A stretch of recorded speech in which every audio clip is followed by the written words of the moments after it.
Well, today's development is the culmination of months of turmoil in Korean politics.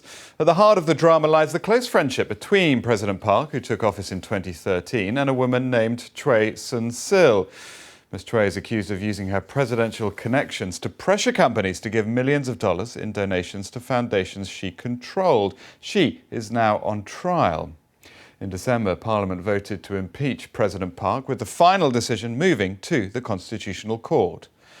February, Samsung boss J.Y. Lee became embroiled in the scandal. He was arrested and accused of making donations to Ms. Choi in return for political favours. His trial started yesterday. And so today comes the final episode. The Constitutional Court rules to uphold the impeachment, and President Park is ousted from power.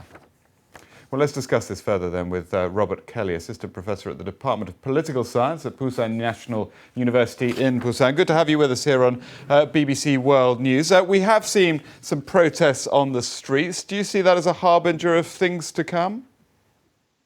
No, not really. The polling data has been running pretty strongly against President Park for a while. Something like 60 or 70% of South Koreans would like to see her out of office, if not in jail. Her approval ratings have been in the single digits for months. There's pretty strong national consensus that she should no longer be president. What you're seeing on the streets now really are the diehards, people who see in her father, who they see as bringing Korea out of poverty into modernization and development. These are diehards. I would imagine within a week this will be over on the streets.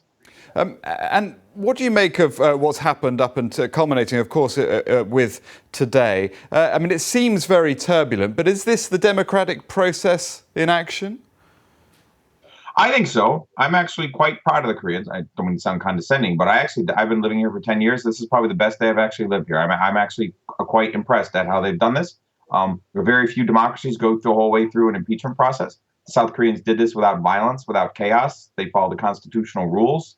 Nobody's been killed. There's been no coup. This didn't turn into Arab Spring. That's a huge achievement for democracy, right?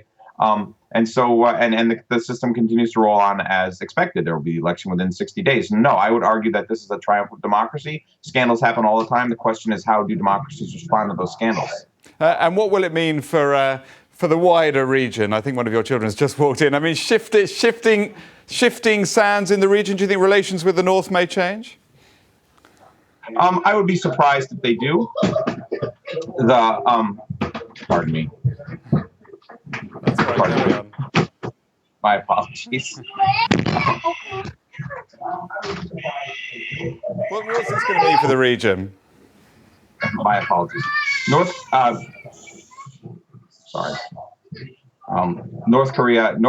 South Korea's policy choices on North Korea have been severely limited in the last 6 months to a year because of North Korea's behavior. Most recently, the use of VX gas in the airport in Malaysia that indicates that North Korea really doesn't follow global norms in any kind of way. That's a weapon of mass destruction. If it had slipped out onto a plane or something like that, it would have been a genuine catastrophe. North Korea has continued to use missiles and continue to deploy missiles and develop nuclear weapons. All of those things threaten South Korea and China and Japan. I would be very surprised if this gives us the left any leeway to run into a new sort of sunshine policy or new toleration of North Korea. Robert, many thanks. That's the first time for everything. I think you've got some children who need you. Robert Kelly of Pusan National University, thank you very much.